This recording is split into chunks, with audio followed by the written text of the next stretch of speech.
বাতের কারণে যে দীর্ঘমেয়াদী বাত রোগ, দীর্ঘমেয়াদী বাত রোগে কি শুধুই ব্যথা হয়?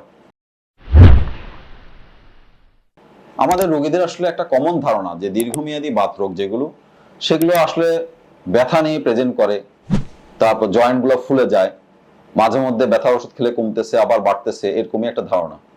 কিন্তু আসলে এই রোগগুলাকে, দীর্ঘমেয়াদী বাত রোগগুলাকে আমরা বলে থাকি হচ্ছে মাল্টিসিস্টেম ডিজিজ। মাল্টিসিস্টেম ডিজিজ মানে হচ্ছে হলো আমাদের বডির যে সিস্টেম, যদি আমি ধরে নিই ফুসফুস, হার্ট, চোখ, কিডনি, লিভার, ব্রেইন, এগুলা প্রতিটা আলাদা আলাদা একটা সিস্টেম হিসেবে কাজ করছে।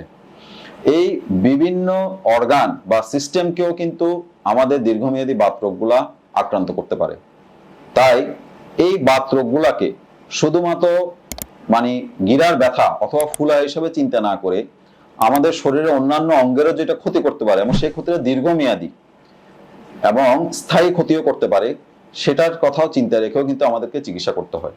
সেক্ষেত্রে আমরা দীর্ঘমেয়াদী বাত রোগ চিকিৎসায় শুধু ব্যথার ওষুধ ব্যবহার করি না, আমরা আমাদের মূল ফোকাস থাকে চিকিৎসার ক্ষেত্রে বাত নিয়ন্ত্রণকারী ঔষধ। এবং বাত নিয়ন্ত্রণকারী ঔষধ ব্যবহার করে যদি আমরা রোগটাকে নিয়ন্ত্রণে রাখতে পারি, সেক্ষেত্রে রোগীদের ব্যথা উপশমের পাশাপাশি অন্যান্য যে আমি বললাম যে অর্গান বা অন্যান্য সিস্টেমের যে দীর্ঘমেয়াদী ক্ষতি, সেই ক্ষতিগুলোকেও কিন্তু প্রতিরোধ করা সম্ভব।